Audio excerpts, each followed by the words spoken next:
Hai guys, ini hari berikutnya gue untuk melihat rumah yang sebenarnya gue udah nggak bersemangat banget karena susah nyari rumah sekarang karena banyak peminatnya, banyak yang mau beli rumah.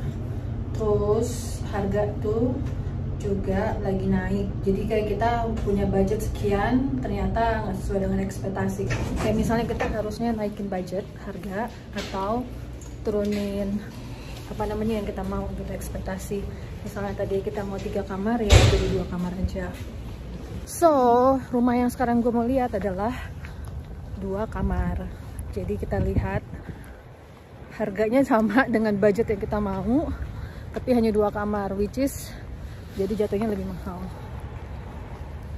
So kita lihat aja, semoga tidak mengecewakan.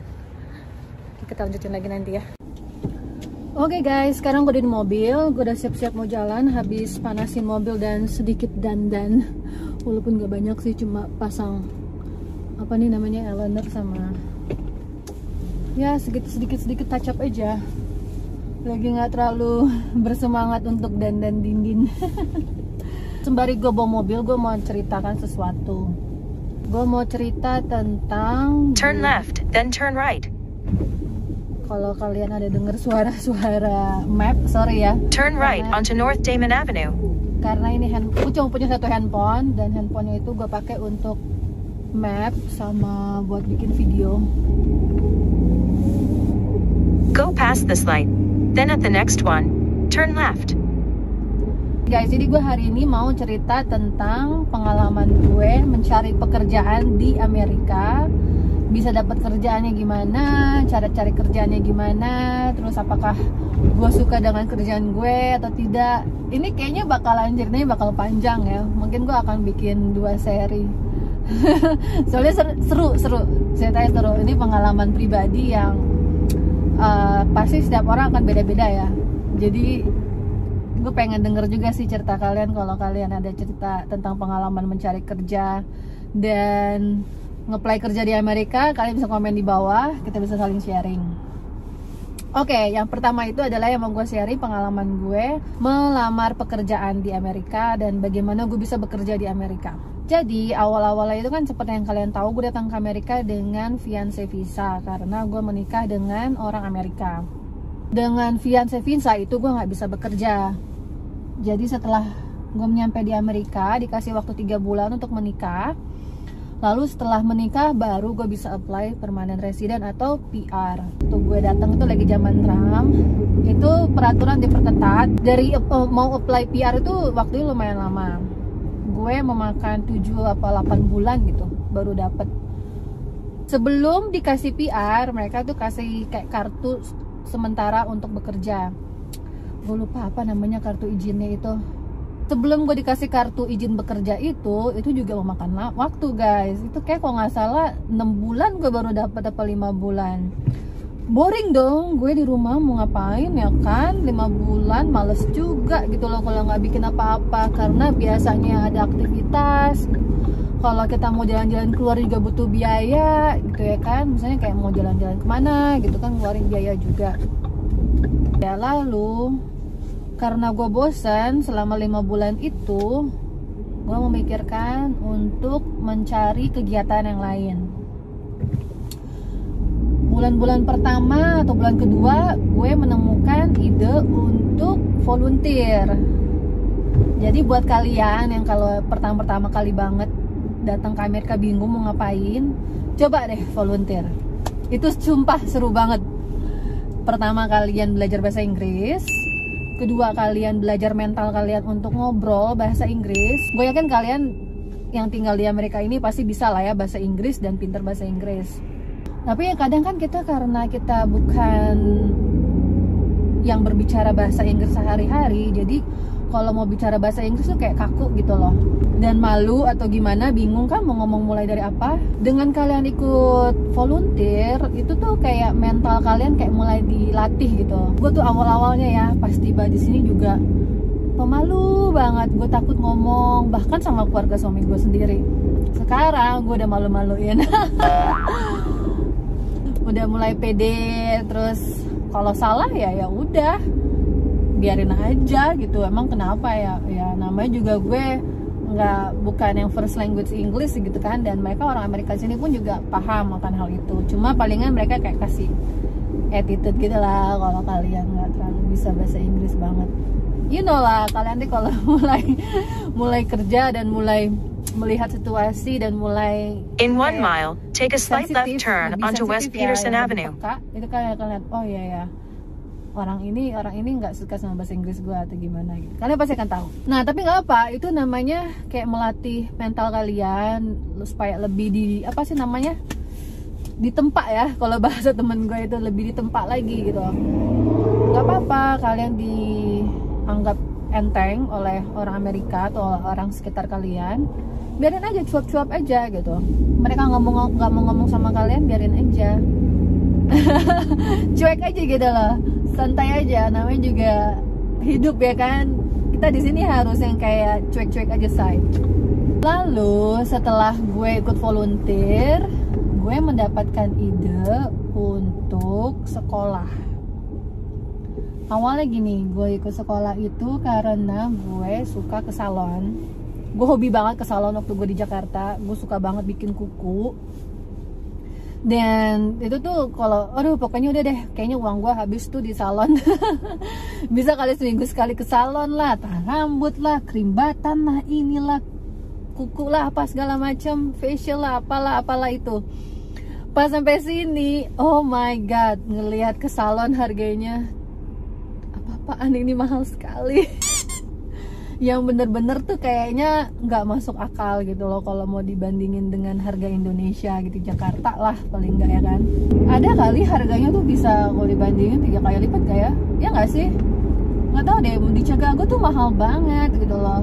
Gue bikin kuku, oke contohnya aja, gue bikin kuku kalau di Jakarta itu yang standarnya aja dulu kayaknya 200.000 ya. Berapa sih? 100.000 ya kalau yang standar gitu loh. Apa di bawah itu? Gue lupa. Pas nyampe sini itu yang biasanya aja mani-pedi itu $40 guys. Itu yang standar ya. Yang bukan pakai gel yang dimasukin ke dalam light itu. Itu berarti kalau dirupiahin sekitar 500.000. So 5 kali lipat. Dan dimana yang gue biasa di Jakarta itu seminggu sekali ke salon, kalian bayangin kalau gue ngeluarin 500.000 seminggu itu kan nggak mungkin ya kan. Akhirnya gue kepikiran untuk sekolah, yaitu gue sekolah nail art, bikin kuku. Tadinya awalnya itu rencananya gue cuma mau bikin kuku buat diri gue sendiri. Karena gue belajar itu selama 6 bulan, bisa 3 bulan full time. Tapi sebenarnya karena gue nggak ada bikin apa-apa, gue pikir ya udah lah ya, gue datang aja setiap hari ke situ daripada gue bosen gitu kan di rumah nggak ngapa-ngapain. Ke sekolah lah gue selama 6 bulan itu, memanfaatkan waktu yang kosong, memanfaatkan waktu kosong yang ada, dan juga memaksimalkan uang yang sudah gue keluarkan ya kan untuk bayar uang sekolahnya, karena lumayan. Lalu pas gue lagi di sekolah, guru-gurunya tuh nanya, setelah kalian sekolah, Take a slight left turn. Ngapain? Gue yang nggak ada tujuan hidup gitu kan, cuma nggak tahu. Gue sekolah karena emang gue niatnya pengen belajar. In 2.1 miles, take a slight right turn to merge onto I-94 West toward Milwaukee. Gitu, karena gue suka bikin kuku, dan bikin kuku di sini tuh mahal. Mendingan kenapa nggak sekolah gitu ya kan sekaligus. Oke. Nah terus setelah ngobrol-ngobrol, akhirnya teman-teman gue tuh yang pada ngeracunin gue bilang, kenapa nggak kerja aja sekalian gitu, dapatnya lumayan loh sama uang tip gitu kan. Memang gajinya mungkin katanya nggak besar, tapi kalau sama uang tip tuh jadinya lumayan banget gitu. Apalagi kalau kamu nanti udah jago, terus banyak customer, itu wah pokoknya banyak deh kamu bisa nerima duit gitu.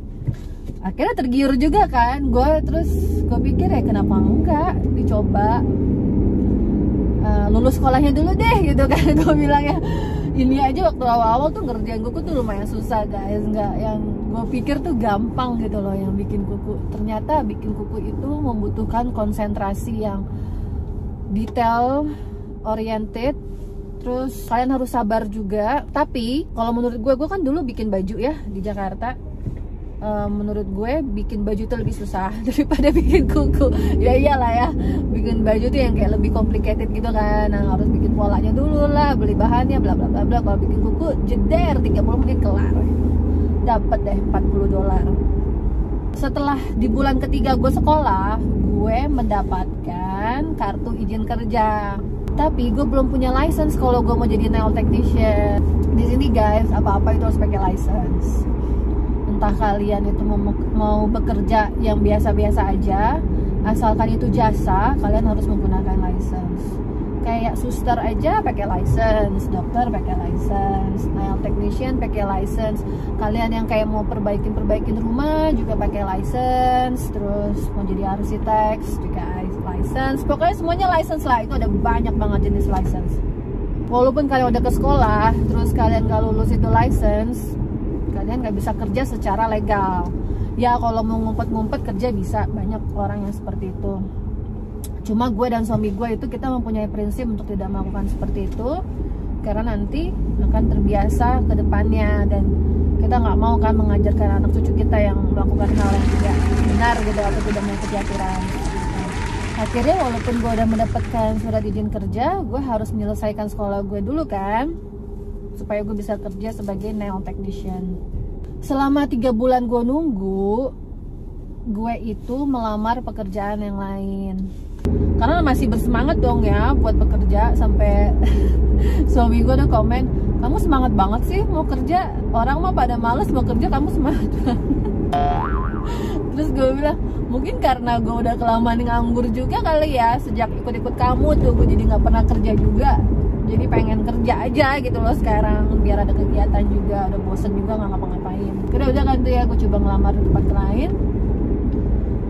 Kalian tahu gue ngelamar di mana? Gue ngelamar jadi barista di salah satu cafe di Chicago. Kafenya nggak terlalu besar, nggak terlalu kecil, oke lah. Dan itu bukan Starbucks ya. Itu ya guys, oh my god. Itu adalah pekerjaan pertama gue di Amerika. Itu bener-bener yang namanya yang gak akan gue lupakan, pengalaman pertama dimana di situ gue diperlakukan kurang baik. Diperlakukan kurang baiknya karena orang-orang yang sekitar gue tuh yang kayak, apa sih, pengalaman lo udah berapa lama gitu. Mereka tuh yang nanyanya kayak gitulah, yang sinis. Terus mereka yang gak friendly gitu, orang-orang di sekitar kerjaan gue ya. Tapi customer-customernya 30 mile per hour speed limit, camera ahead. Karena gue merasa nggak nyaman dengan pekerjaan gue, dengan orang sekitar gue. Padahal kalau gue mau seriusin, itu gue bisa banget jadi barista. Gue udah latihan gitu kan selama Red light, sebulan, camera ahead. dan gue langsung bisa bikin art coffee gitu, yang apa, latte, cappuccino, kayak gitu-gitu deh. Gue udah belajar guys selama sebulan. Tapi karena orang-orang Amerika ini, mereka nggak welcome sama gue di situ, akhirnya gue memutuskan untuk resign.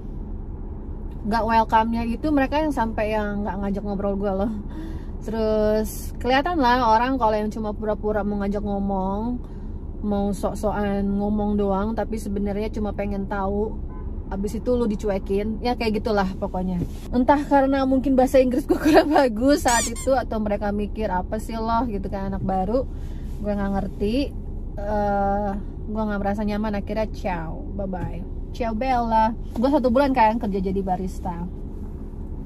Sebelum gue resign, gue sudah mencari pekerjaan, dan puji Tuhan ada aja gitu ya. Kalau emang udah Go jalan past udah this bukan light. situ lagi, Then use the right lane to take a slight right turn to merge onto I-94 West toward Milwaukee. Gue dapet kerjaan di Walgreens, dan itu gue dibantuin sama temen gue buat masuk ke sana tanpa interview. Lalu gue jadi kasir di sana selama 6 bulan. Itu seru guys, itu seru banget jadi kasir di Walgreens.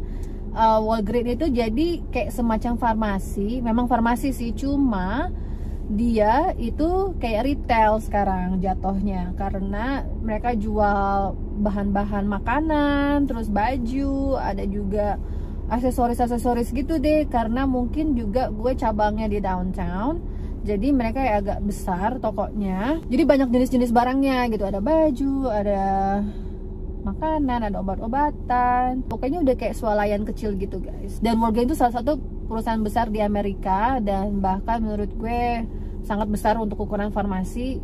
Kayak di mana-mana tuh ada Walgreens gitu, sama kayak McDonald, di mana-mana ada McDonald. Bentar ya guys, gue mau ngeliat map dulu. Business change, I like I ain't all this. Get in money, nigga, that my man.